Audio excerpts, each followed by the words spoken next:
American Indian Studies Center here at UCLA has asked for every event, class, and gathering on campus to begin with a land acknowledgement. We recognize the continued legacy of settler colonialism with UCLA as a land-grant institution. We are on occupied territory, and we recognize the strength, resilience, and capacity of the Tongva peoples in this land. We also pay our respects to elders past and present of all indigenous peoples, the Los Angeles region, Turtle Island, or what has been called the United States, and throughout the world, and extend our recognition to all their relations, past, present, and emerging. So I would like everyone to just pause for a moment, take that in, join me in taking 3 deep breaths at your own pace.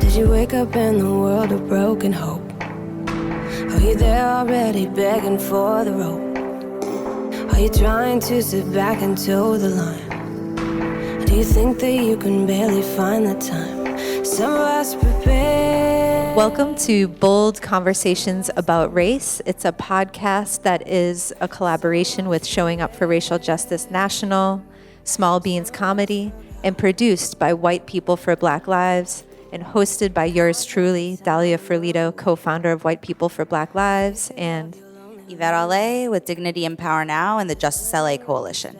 So we're here to have a conversation about immigration with Justino Mora and Karla Estrada. Thank you so much for joining us here today.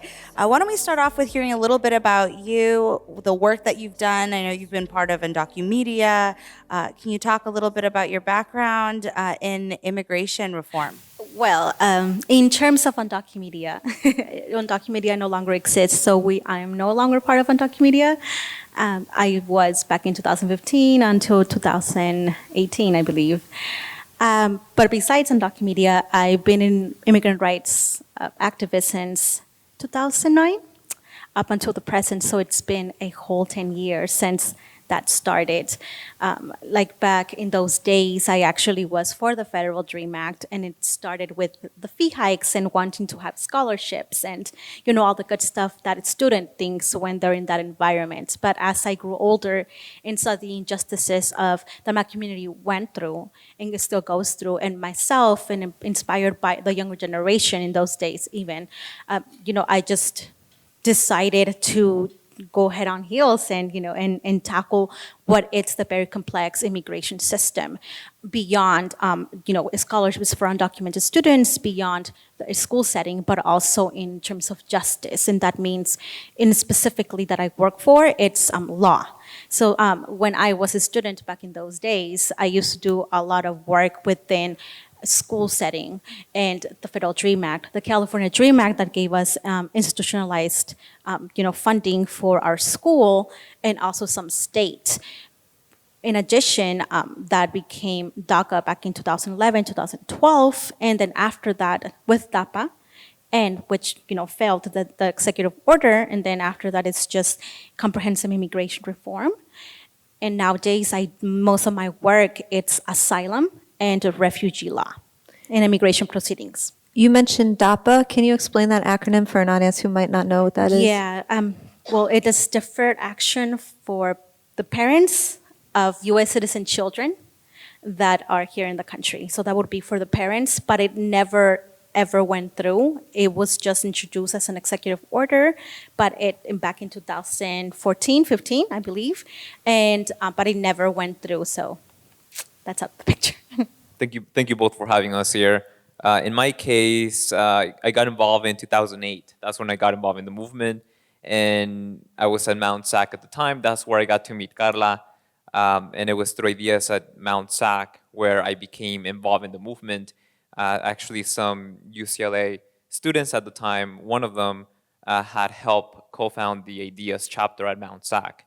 And it was through them where I got involved, and little by little I became not only involved at Mount SAC, but also in my community, at the local, statewide, in national levels. That's where I got to work with organizations such as CHIRLA, Ideas here at UCLA, and a bunch of other immigrant rights organizations, specifically youth-led organizations across the state of California.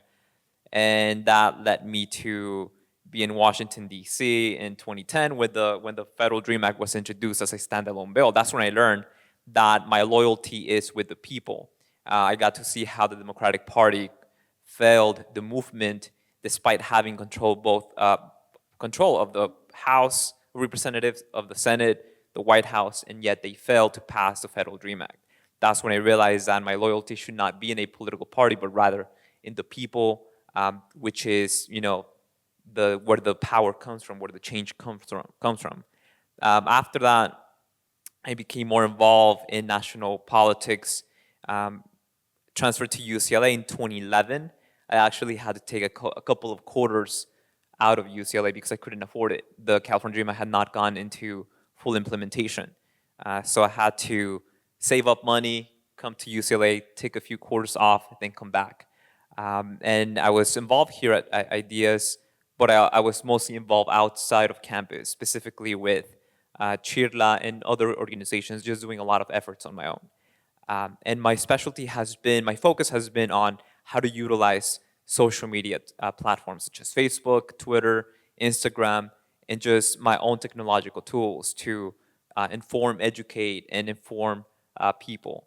And in my case, I believe that tools can be an agent for liberation, but if they're being developed and created and maintained by powerful corporate interests, then they can be a powerful tool to suppress the people as well.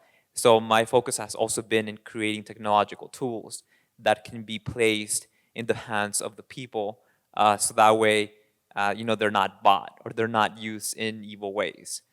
So that's been my focus. I've created a couple of them that have mobilized, hundreds of thousands of people in support of immigration reform. And to address the elephant in the room, as Karla was mentioning, Undocumented is no longer in existence. It was active as an organization, as a platform from 2014 through 2018.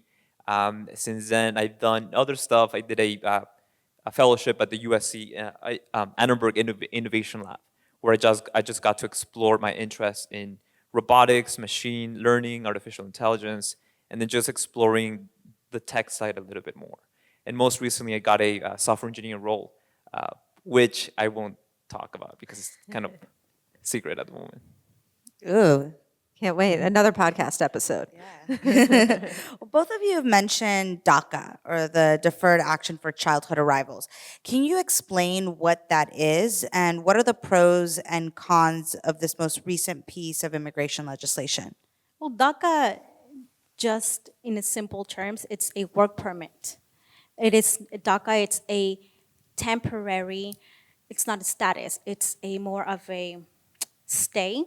A lot of people confuse DACA with a status, like DACA status. You have DACA status, I have DACA status. And DACA is not a status, it's simply a program that is a stay. And the name itself is deferred action, which means that it sort of hinders or halts deportations unless you have like a criminal records with quotes, because as we know, there's a lot of like layaway with criminality, and you don't necessarily have to be like a quote unquote criminal and with big words.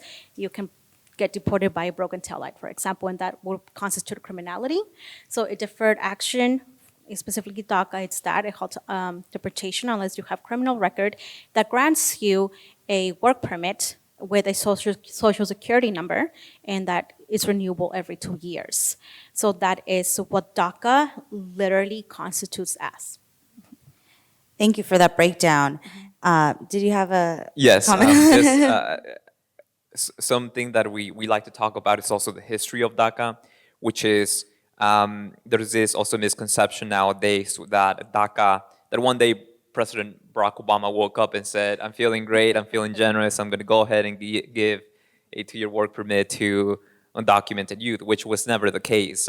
His administration, along with the entire establishment, and the establishment includes not only the Republican Party and the Democratic Party, but also many of the labor unions and progressive organizations that we can think of today, they were against the immigrant youth advocating for DACA because it meant shedding light on the fact that the Democratic Party was in control of government and thus in charge of more than, at that point in time, more than 1 million deportations. So DACA was a result of immigrant youth organizing, of amazing people like Nady Dominguez, who helped lead the legal part of the campaign, and many other people from across the nation who risk their lives and their stay here in the United States by doing civil disobedience actions and risking deportation. So it was a movement effort led by undocumented and immigrant youth. And it's important to note as well, in terms of DACA, DACA was actually born here in Los Angeles, so it's an Angelino. And also the fact that when DACA was written by immigrant youth and then obviously introduced to the White House and they did their own edits and et cetera, Obama did not want to sign it. So a lot of people thank Obama for DACA, but that is not the case. Yes, he signed it after us, like literally throwing ourselves, in protest at him until he signed it in June 12, 2012? Or June 15, 2012. Yes. So, so as Justino mentioned, we did civil disobediences. Many of us got, arrested multiple times. And we did hunger strikes. We were on the steps of the White House every other day. And he denied us once, twice, 3 times until finally we broke him, we can say. And that's how DACA was implemented. And we didn't do it just by compromising and be good immigrants. We did it just by literally forcing his hand in a Democrat's party's hand to listen to us and look at our rage. So you brought up a carve out within DACA, right? For folks that have been labeled criminals, right? Folks with records. And you just mentioned the concept of being a good immigrant, right?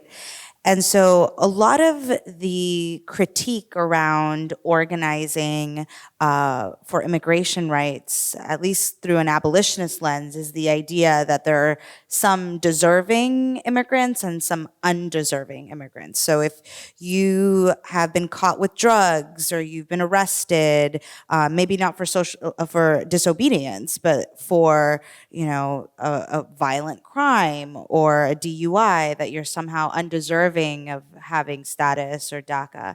Can you speak to that, that binary around deserving and undeserving? Well, yes, just for start, we are immigrants, not saints. I repeat, we are immigrants, not saints. Not even citizens are not saints, so why would we be? We're human.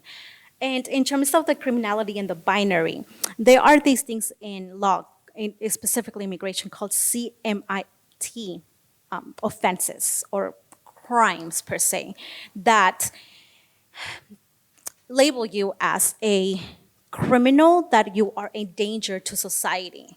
And that means one DUI, and maybe that DUI wasn't even a DUI, but you were accused of a DUI.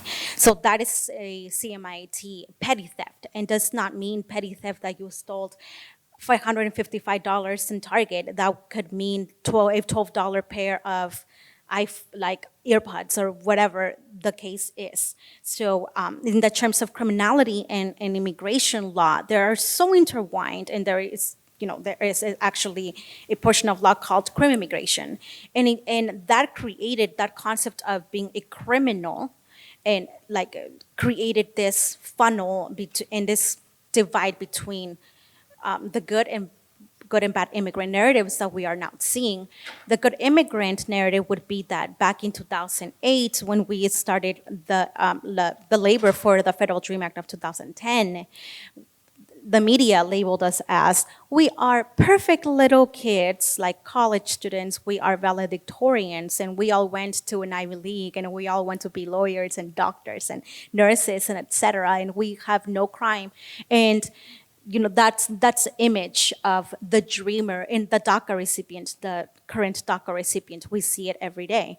However, there is also the other side, which is the adults, or the C student, or the student that had to drop out of school, or mental health got in the way, and now they have a petty theft for a $3 water bottle or whatever, and that those are deemed criminals, which created an actual divide within our communities, because now we're saying, no, those that are completely clean, those that are angels, deserve it more, deserve papers, deserve DACA, deserve the DREAM Act, whatever it is, more than the C student or more than the person that has a DUI, without taking into consideration what that person with a DUI or the petty theft or the weed charge, if, I don't know if y'all smoke weed, but I'm not admitting anything, national podcast, I'm not.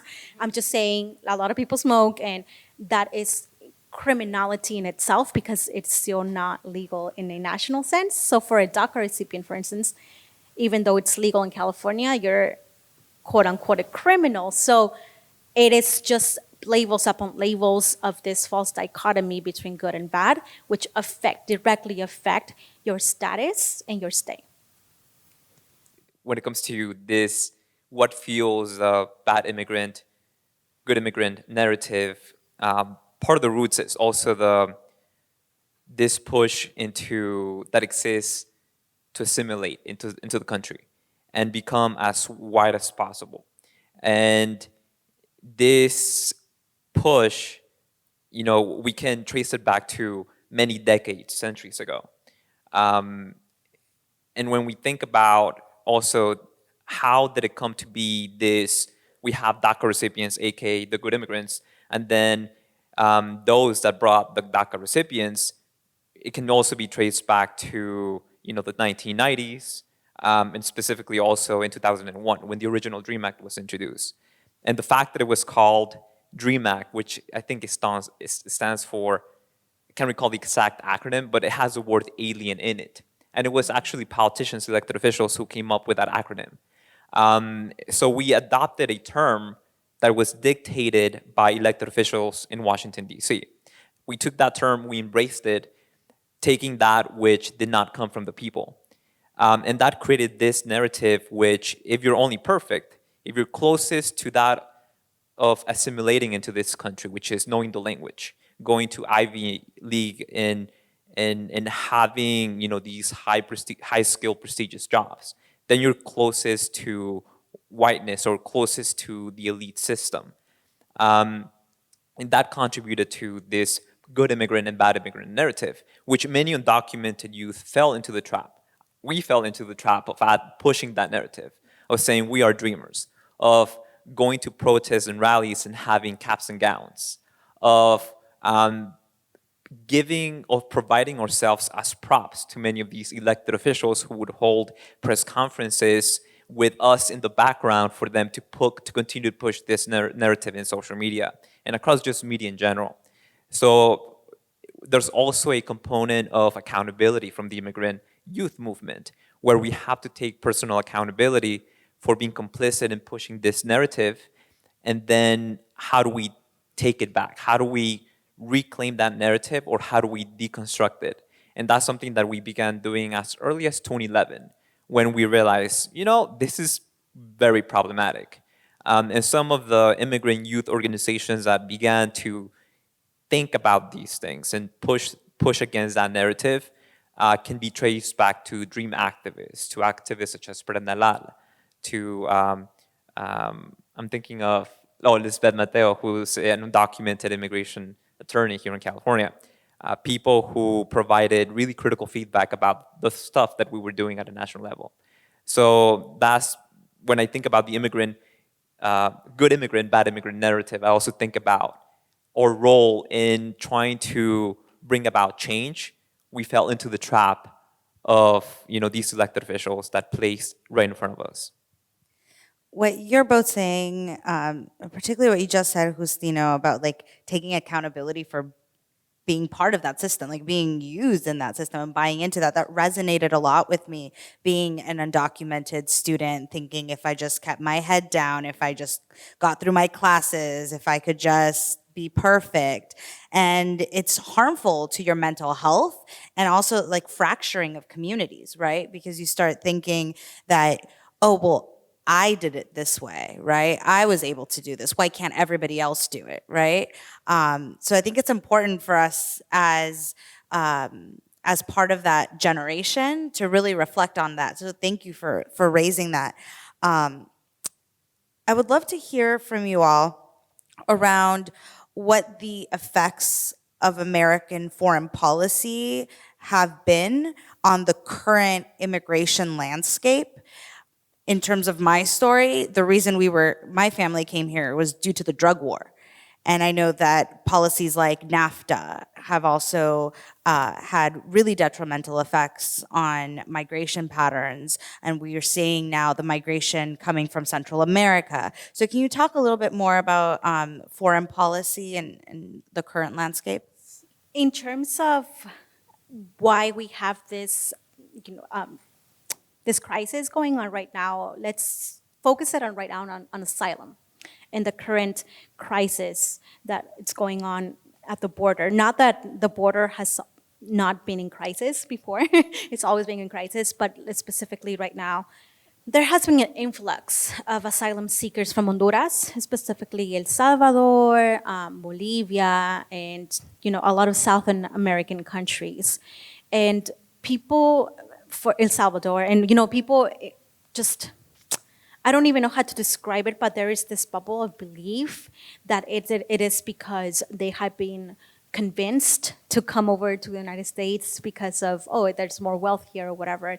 It might be part of it, but people are ignoring the fact that all these civil wars that have been happening back in the southern border and violence such as MS-13, for instance, have been products of U.S. imperialism and U.S. meddling in those countries. Specifically with MS-13, that literally terrorizes like Salvadoran and Guatemalan and et cetera countries. It was a cohort, like a subunit of people within the United States that went to train them in order to combat whatever governments and other groups within those Salvadoran, and now they went rogue, and now look what they're doing to those several communities. It has always also been a result of pushing. It has always been a tool of white supremacy in the country, and when we think about its impact across the world, well, the Latin American is also around the world. Its effect also on Caribbean countries and countries that are also part of not Central America, which includes South Latin America, and how even our Latin American countries facilitate U.S. foreign policy. That's one thing that also comes to mind, how specifically Mexico helps facilitate the implementation of this racist U.S. foreign policy, specifically now the current government under AMLO, which has decided to play this, let's not get into any friction with the U.S. government, let's just do what the U.S. government is telling us to do and not really address it publicly. And that has led to many of these refugees to not only face violence from local gangs in Mexico, but also from Mexican police and law enforcement officials. Mexico, it's very interesting in terms of the relationship of migration with the United States. Very interesting because at the same time, they are greatly affected by the policies of this country, and yet they're very complicit in terms of, subjugating and oppressing other immigrants from other countries in their border as well. It's very disturbing to think that a country that is so affected in terms of immigration of the United States, they uphold that same supremacy.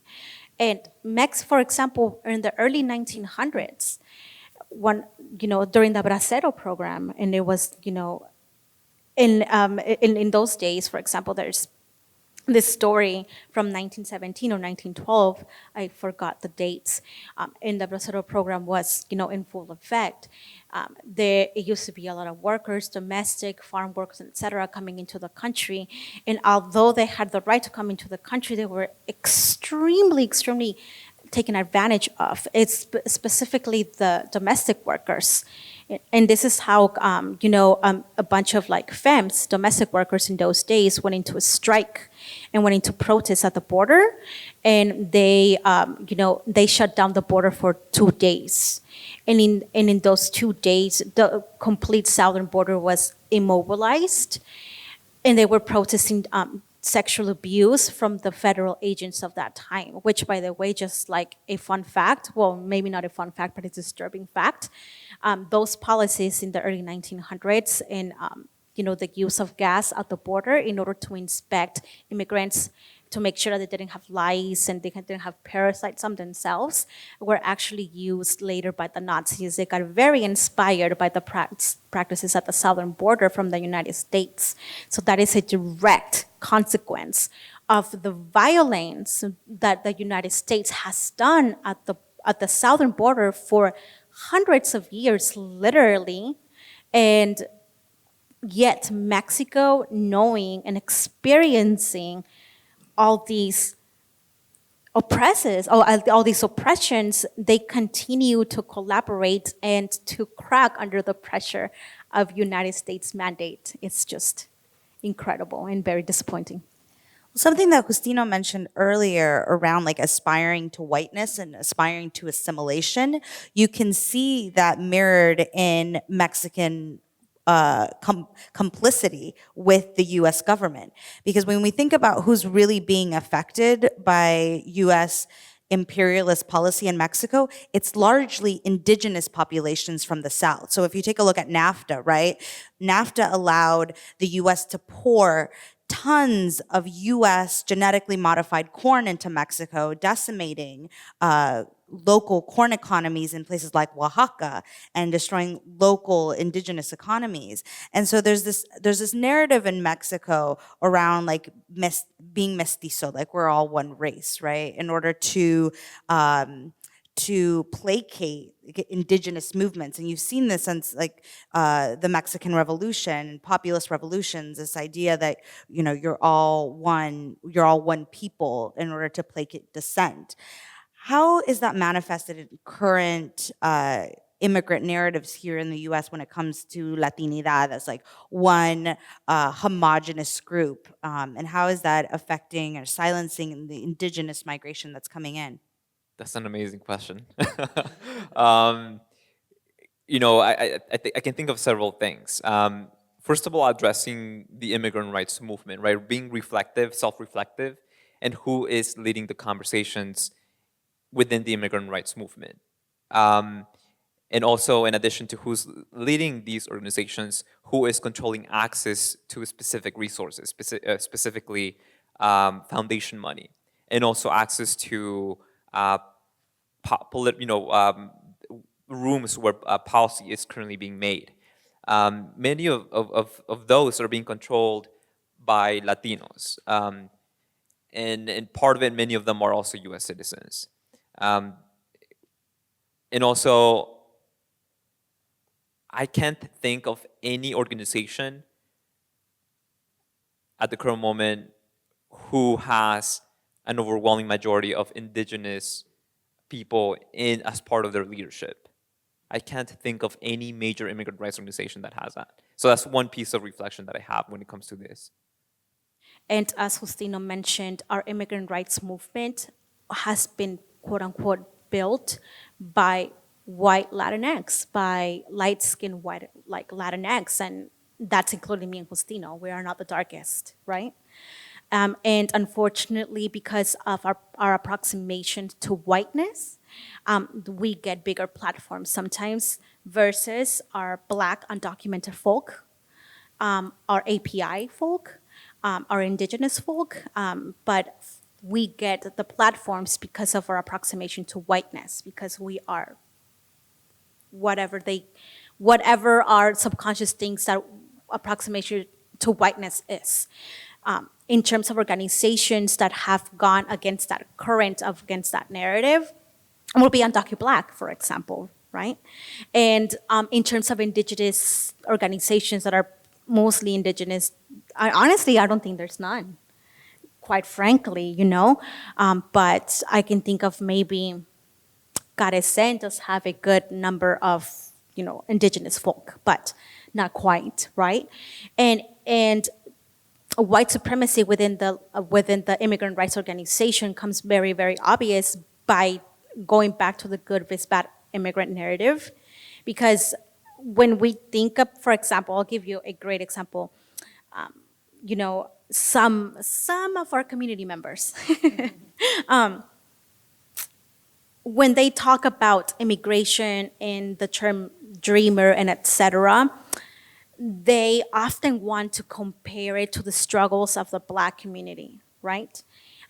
Which that it's completely unacceptable because we are two different groups of communities. Even though our struggles, like, you know, are intersectional, does not mean that we are the same struggles.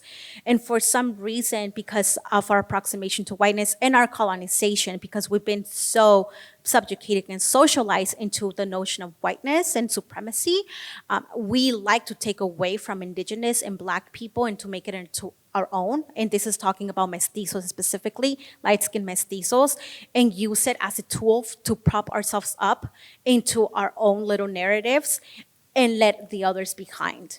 And this is how, like, our current narrative of immigrant right activists is affecting indigenous folk and Black folk by taking from them, taking their culture, borrowing their melanin, borrowing their stories and their narratives, and making it our own in order to propel ourselves up into the ladder of social justice. Because even within social justice, there is a ladder, and it is treated like a business. There are so many organizations out there that profit from us.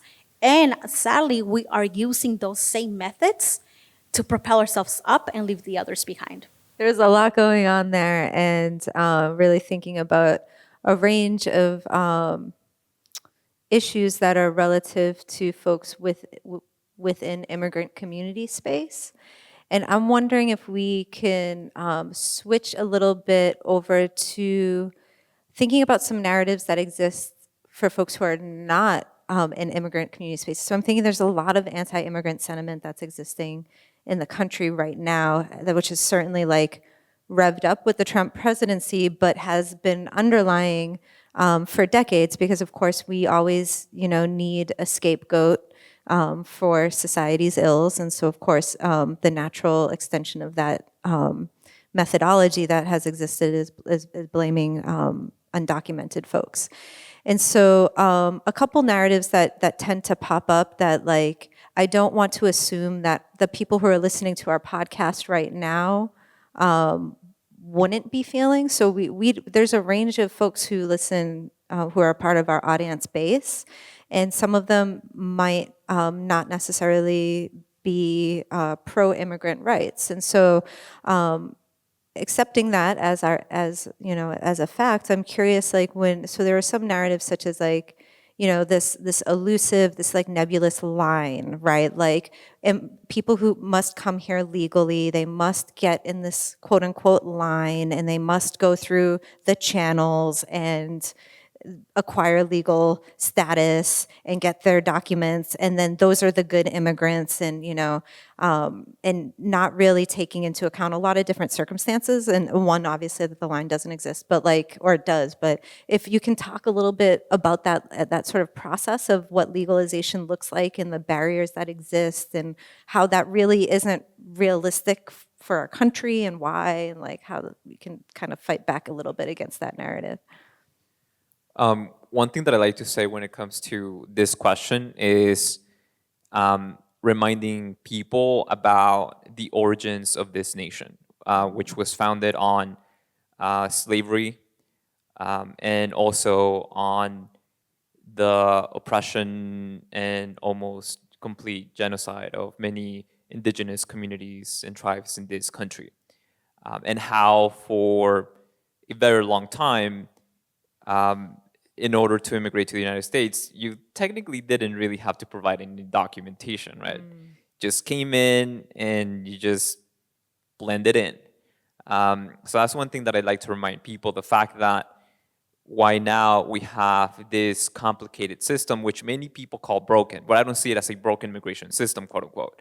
From my perspective, is a system that is designed, purposely designed to work this way, to keep people out and to create this second-class kind of citizenship status for individuals. And to put things into, to, I guess, personalize what that means, when I came to the US at the age of 11 with my family, with my mom and my 2 siblings, we actually consulted with an immigration attorney. And we tried to figure out if there was a way for us to legalize our status. And I remember that after 3 consultations, the attorney said, there's no way that you can get some sort of status. It's better if you just stay undocumented. So I didn't see a physical line, like as you were mentioning, but I became aware of this virtual line. I have a friend, he is also an undocumented software engineer. He couldn't benefit from DACA. He came also when he was really young to the United States, and he submitted an application a very long time ago, and his application is still being processed. And keep in mind, he submitted his application back in the 1990s. Wow. So the government is currently still processing many of those applications, and his application, the backlog, is all the way back to 1997 from the last time we spoke with him. So we have this system. When we think about, many people say, again, it's broken. It's not really broken. It's meant and designed to be that way, to create this opportunity for elected officials to say, we have to do something about it, and to keep people oppressed. And it plays into the benefit of many different individuals. This capitalist system that benefits from exploiting individuals. That's one thing that comes to mind. In terms of law, so a quick immigration 101 law right now, okay?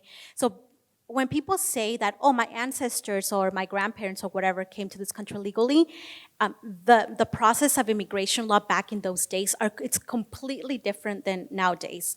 Most likely, white people ancestors came through Ellis Island. And Ellis Island, let me tell you, just came with a boat and be like, my name is whatever, and I have my aunt over there, and you sign this little paper, and then you're like, welcome to America, yay, okay? That was legal. That was the process. This is not the process anymore. It has changed drastically. So when we think, or you think about my ancestors came the legal way, yes, they came the quote-unquote legal way, but their legal way, it's not the current legal way. And getting into the gritty of current immigration law and why that line does not exist for many of us, it's the following. Like, immigration law differs from country to country, age group, and even in nationality, right? For example, it is easier for a Russian to migrate to the United States than it is for a Mexican.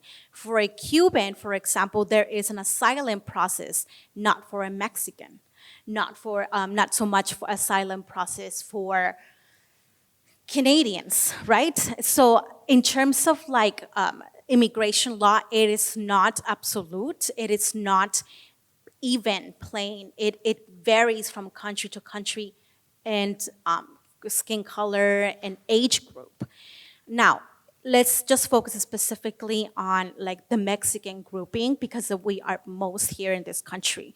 There is no asylum process for Mexicans, and if there is, you literally have to be dying in order to get here, and maybe you will get processed. Now, in terms of coming here legally to work or to be a student, you will have to have a sizable amount of money in your bank account, and even have properties in order to even be considered for a student visa or a worker visa or a tourist visa. It is harder nowadays to get those than back in the 1990s. Now, let's talk about the undocumented population currently. Many of us do not have a path to citizenship. One of the easiest ways to get citizenship, or actually residency, because residency comes before citizenship, would be a petition. And most commonly, it is a family petition, either by your parents, by your spouse, by your children. Now, there are 11 million undocumented people in this country. Most of them are adults that have children. There is a term called anchor babies. And people say, if you have a baby and like you come to the United States and you get pregnant and then you have 3 kids, now anchor babies, you're gonna get papers, and your tios and tias and your uncles and your abuelas and everybody's gonna get papers. That is very untrue, very untrue. In order to get, quote unquote, legalized through a family petition, a child, you need to have a legal entry to the United States, which most of us do not. So even if you have 7 kids in the United States that are citizens, if you have a illegal, quote unquote, entry, then you cannot adjust status. There are obviously differences, and there are different components that might change, but generally you cannot. Now, you marry a citizen. Another very misconception. If I marry a citizen, I'm gonna get the papers, which is the easiest, quote unquote, easiest way and smoothest way, but not necessarily. Again, if you don't have a legal entry, then you are screwed unless you do consular processing, which means that you have to leave the United States and get punished for 3 to 10 years in your native country. And then you get an interview, and then they decide whether you're worthy or not, and then they allow you to come back. That's another one. Then it's like a lot of people think, well, I'm a genius, right? For example, Justino here, genius, computer person, right? Oh, my job can just petition me. Another misconception. No, unless you have a legal entry and a current legal status, which most of us do not have a legal entry. And if you do, great. But if you don't have a legal status, and DACA is not a legal status, then you cannot get petitioned. So this is why we need legislation, and this is what people do not understand about immigration law. People have no idea about immigration law when they think and talk about these subjects. And this is why they always tell us, well, get a citizenship. And I'm like, well, it's not like you're gonna get Dunkin' Donuts, like that's not how it works. I'm sorry, unless you wanna marry me, I have a legal entry, wink, wink, We're seeing changes, drastic changes in asylum, drastic changes in petitions, drastic changes in every single component of law, but they're not big, they're small, which is why people are not being on the streets, being overwhelmed, because these components are so small, they're minuscule, that only people that know about immigration law and work in the field know. So basically, it's a really complicated process to get citizenship. And what a lot of folks who aren't in that experience don't realize is that there are even country quotas, which I think you alluded to. And there's also certain countries that are more favorable to the United States. So people who are immigrating from those countries will have an expedited process. And those are generally countries that are European, right? And not necessarily southern border, right? So I think that there's many layers there that a lot of people don't recognize that you're touching on. Thank you. So you touched upon the need for policy. Can you talk about what policies are in the works, what organizing is happening, what needs to happen if it's not happening? Like, how can we get to a place where some of these harmful policies, hopefully all of these harmful policies, are rectified so folks can be here with dignity? I guess in terms of good policy, the House of Representatives has been pretty active in passing progressive, quote-unquote, policy, right? And one of them, if I'm not mistaken, I'm trying to remember the month, they passed, the DREAM Act earlier this year, I believe. I can't remember the exact month. But realistically speaking, what are the chances of implementing policy under this current administration? So I guess when it comes to policy, that falls a lot into one, the champions, quote unquote, in the House of Representatives or the Senate to do that job. When I think about what is needed at the current moment, I think about creating a grassroots movement where power comes from the bottom. That's one thing that we were pretty much effective doing with the immigrant youth movement that led to the passage of the California DREAM Act here in California, that led to pressuring the Obama administration to grant DACA. So when I think about policy, I first think about what creates policy. And there's like a lot of components. One, again, the creating a grassroots movement. We need to go out there and actually organize people. We need to talk to individuals, to our families. There's like a lot of education that goes with that, like informing our community members about their rights, informing them about their own agency and the fact that they have the power to create change. We have to do that work. That is necessary work. Just liking stuff on Twitter or Facebook or Instagram, that doesn't count. It needs to be a very integrated approach to creating people power. So that's what I think about. And also challenging ourselves to do better. And also thinking about how do we contribute to our own oppression? How do our own actions and behaviors and thoughts lead to, the current system that we're in? We have to, when we think about, bringing about change, we also have to think about how to, just to put the Latinx community under the spotlight. How do we contribute to anti-Blackness? How do we facilitate white supremacy? And also taking actionable steps to dismantling those systems of oppression, to dismantling capitalism, to challenging also the military-industrial complex.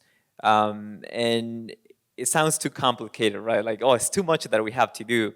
But I no longer see a 9-digit number as the answer to, my problems. I no longer see citizenship as the ultimate solution. For a very long time, I've come to the understanding that it's about liberation, not only for the undocumented community, but also for all the other oppressed minorities. So it doesn't suffice for only one community to be free.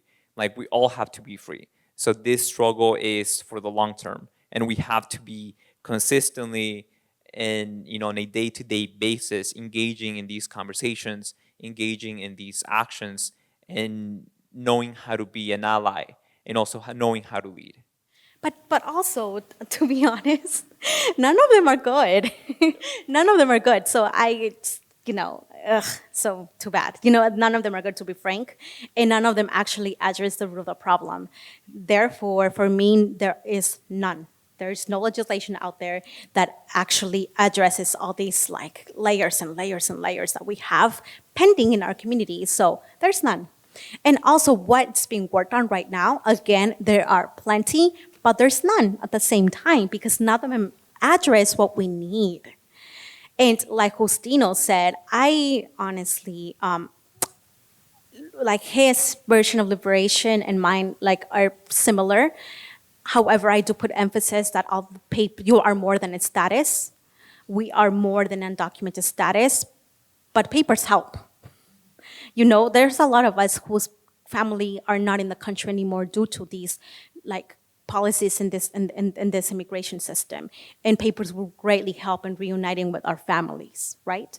So even though citizenship legalization is not the ultimate goal, it will help our communities to reunite with the people that they left behind or the people that have been taken away from them. So let's not lose sight of that fact. Simultaneously, we do need to work for our collective liberation, and that means abolishing ICE. But when I say abolishing ICE, I mean abolishing ICE without transferring those agents to the DOJ, without, implementing or structuring another similar department like ICE, right? And those agents that have been doing decades of harm to immigrant communities to be prosecuted under violation of international law. So abolishing ICE is not the ultimate goal. The ultimate goal is justice. That includes the criminal organization that is CBP, because CBP has been violating asylum and refugee international law for decades as well.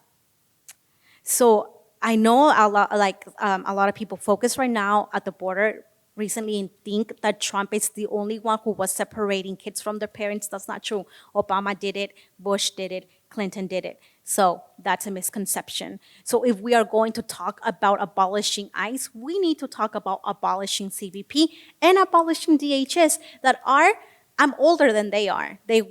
So, I mean, there you have it. They're annoying teenagers. Can I ask you to, the acronyms that you just used, can you? Department of Homeland Security is DHS, and ICE is Immigration Customs Enforcement, and CBP is Customs Border Patrol. So CBP, Border, ICE within our communities, and DHS is just like the umbrella of everything. And another misconception is that USCIS, I don't know the full name, but it's where we get all the paperwork and we give all our money to. They used to be the quote unquote nicest of immigration, and they're no longer nice. But I mean, when we think about abolition, like in the abolitionist like a structure, like we have to like abolish these systems. But when we think about abolition, we need to think of it in a grand sense of the word, like about abolition, prosecution, no transferring of that power, and most importantly, what it's going to be in its place, if even. Like, so that's something that as an immigrant rights like organizers and activists and abolitionists that we need to start having those conversations. And if there are conversations out there in regards to these topics, hit your girl up, I'm here, please. But I don't know about you, Justino, but have you heard of any of conversations within our vast number of nonprofits that contribute to the nonprofit industrial complex, and they just amass millions of dollars without giving anything back to the community? But yeah. So when it comes to abolishing these institutions, that has come from the people. It has come directly from activists, going back to the Not One More campaign, if I recall correctly, from 2011. But even the notion of prosecuting ICE, that's been also something that has not been around for a long time. I think, when I think about who has been pushing the idea of also prosecuting ICE, it's been relatively very few of us, not that many people. Abolish ICE took, a very long time for that to be embraced by some of the most progressive members in Congress, one of them being Alejandra Ocasio-Cortez. So how much longer is it going to take for these elected officials to embrace and to also adopt or other messages, which Karla mentioned include abolishing ICE and actually replacing and getting rid of these institutions and letting the people do the change? Well, we did have some audience questions. I think we might be able to get to one. So I apologize to folks if your question was not the one I chose, but hopefully some of that came about in these last comments. One that I will be pulling out here is, I believe that DACA applicants were told that by applying, they were not putting their undocumented family members at higher risk of being picked up and deported by ICE. Did this play out in any way that let ICE use information provided by DACA applicants to target their families, after all? Well, that's actually sort of a complicated question in terms of legality. Technically, quote unquote, yes and no. I don't know how to even answer it accurately, because technically they are not supposed to be sharing that information of your family members and address and et cetera to ICE, because the one that handles those applications is USCIS. So usually they, even though they're under the same umbrella, like, or whatever platform, they are different departments. So technically USCIS is not allowed to do that, and that's what's supposed to happen. However, let's say that I'm a DACA recipient. So let's say that I get arrested, right? Smoking too much weed. And I get arrested. And that's a CMIT offense, right? What we learned, CMIT offense, is that those are deportable offenses, which are called crimes of moral turpitude. So you're immoral if you do those crimes. And they go to my house and be like, hey, we're looking for Karla Estrada. Like, where is she? And then my mom opens the door and she's like, what? And they're like, are you undocumented? And then my mom is like, what? And then they just take her. So technically, right, like they are not there because like they went to the DACA forum and we're like, okay, so this lady, it's the mom of this girl and she's undocumented, therefore I'm gonna take her. But since they know where you live, they can just go and knock on your door and there you go. Unfortunately. This is not to say that like, there's no more initial DACAs anyway, but it's not to say that you shouldn't apply to these programs that we fought very hard for. It's just always keep in mind that that's a possibility because immigration plays dirty. Immigration is not your friend. Immigration is the enemy. So we have to always be prepared for that, and we need to teach our communities their rights and have plan Bs, because even though that's not technically allowed, we know very well that they just don't give a crap, and therefore they're gonna do whatever harm they're gonna do. And to add to what Karla mentioned, I can think of several examples where DACA recipients have actually been targeted for their activism. I'm trying to remember the name. You might remember, Karla. There was this DACA recipient who was speaking at this press conference a couple of months ago. And as soon as this DACA recipient finished speaking after the press conference, ICE actually detained this individual. Another one that came out recently also, the article is on The Intercept. It was this DACA recipient who was part of the I think it was the against the capitalism movement. I forgot the actual term.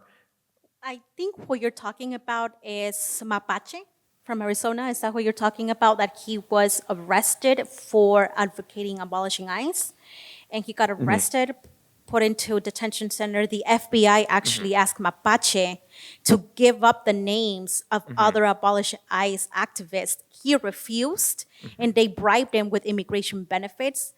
He refused, and keep in mind, this is a 20-year-old kid. He refused, was in detention center for months, and then got deported, but he never gave up the names of any of us. So. And then the last thing that comes to mind, I would say is a concern, even though there's no proof, but I would point out to what Edward Snowden released when it comes to when we think about government surveillance and what happens when administrations such as the Trump administration, which tends to be more authoritarian and more fascist, what are they willing to do behind the closed doors? I'm concerned that there might be attempts within the deeper surveillance apparatus to create systems of oppression where there is more cross-sharing of this kind of information and data that we might not be aware about. So perhaps this is already happening in closed doors, and maybe one day it might allow these institutions of oppression to have better tools to oppress individuals and to identify individuals who might present a threat to the current administration. So before we leave, I'm so sorry. I do want to say one thing though, that for those that are scared of these components that we just said and the activism and like our public persona being a liability for your safety, there's always a risk. I mean, I know very well that there's like a bunch of like files around me. Hi, FBI agent, if you're listening. But like, to be honest though, like this is what it takes, sadly, like to fight for our own liberation. So although this is scary and they probably do already have your information, they already do, like for sure, and they might use it against it. Do not let fear eat at you. And, do not let fear do that to you. Apply for all these programs. Keep fighting and standing up for your communities, for yourself, for your family members, your friends, because whether you are silent or not, you're screwed anyway. So might as well fight back. Well, thank you so much for those empowering words and encouraging everyone to live without fear. The immigrant youth movement, as you all shared, is a really great example of putting our bodies on the line and actually taking steps towards our own liberation. So thank you for such a robust discussion, for your expertise, and for your vulnerability and sharing about your own experiences. Thank you so much. Thank you. Thank you to the audience. Thanks for coming out, everybody. We are afraid our words will not be heard nor welcomed. But when we are silent, we are still afraid. So it is better to speak, remembering we were never meant to survive. Praise the Lord, I read it in a book. Audrey taught me I should take another look. My self-worth is a gift to earth. My self-indulgence is more than self-care. It is political warfare. It is political warfare. It is political warfare. It is political. Listen, Cindy Crawford wish she looked like Cindy Crawford. Nelly had it right where I'm like a bird. Michael Jackson went through one too many procedures. Sally Hansen got me sitting at another manicure. I'm just trying to be Beyonce and blues natural hair. I'm just trying to tell my little brother don't be scared. I wanna be free like Davidson Sugar. Venus got you thinking you should shave it down there. No, no, no, let it grow, let it grow. Fuck what you heard, you know what you know. Forget what you heard, you know what you know. Y'all, I can't hear it out if you're singing too low. Praise the Lord, I just read it in a book. Audrey taught me I should take another look. My self-worth is a gift to earth. My self-indulgence is more than self-care. It is political warfare. It is political warfare. It is political warfare. It is political warfare. Looking in the mirror, wish my booty was bigger, wish my waist was slimmer, wish my eyes would shimmer. Switched up my filter, got more likes on Instagram and Gram. Told you you was a beautiful creature. Why you need a man to validate your features? You don't need fans to complete you. Forget what you heard, you know what you know. You ain't gotta go since you know what you know. Sitting at the bar like I got a boyfriend. Dancing in the club like sorry I got a man. Wait, regardless of all them, I'ma be my own friend. The agency is key, make my decisions based on me. Praise the Lord, I just read it in a book. Audrey taught me I should take another look. My self-worth is a gift to earth. My self-indulgence is more than self-care. It is political warfare. It is political warfare. It is political warfare. It is political warfare. Praise the Lord. Praise the Lord. My self-worth is a gift to earth. Indigena, gringa, morena, latina. It is political warfare. Cubana, India, Filipina, Palestina. It is political warfare. Las mujeres del río. I am participating in an experiment that is crucial. I am participating in my survival, as you also are.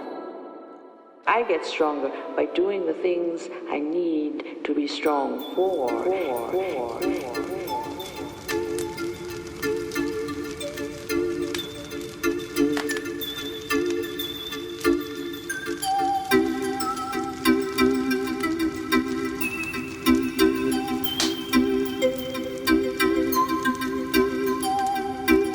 Watch your risings all around me, but I claim to be no sign. Watch your tide wash up and down me, but my name is not the ocean. Watch your eyes dance all around me, but I claim to be no sign. Watch your tide wash up and down me, but my name is not the ocean. I am woman. I am woman.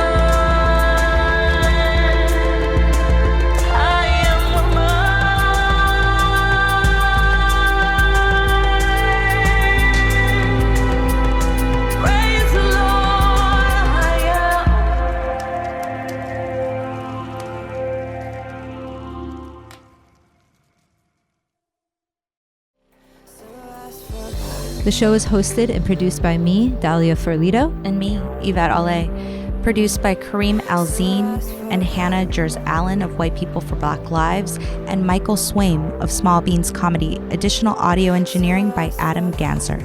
Thanks, y'all. See you next episode. Bye.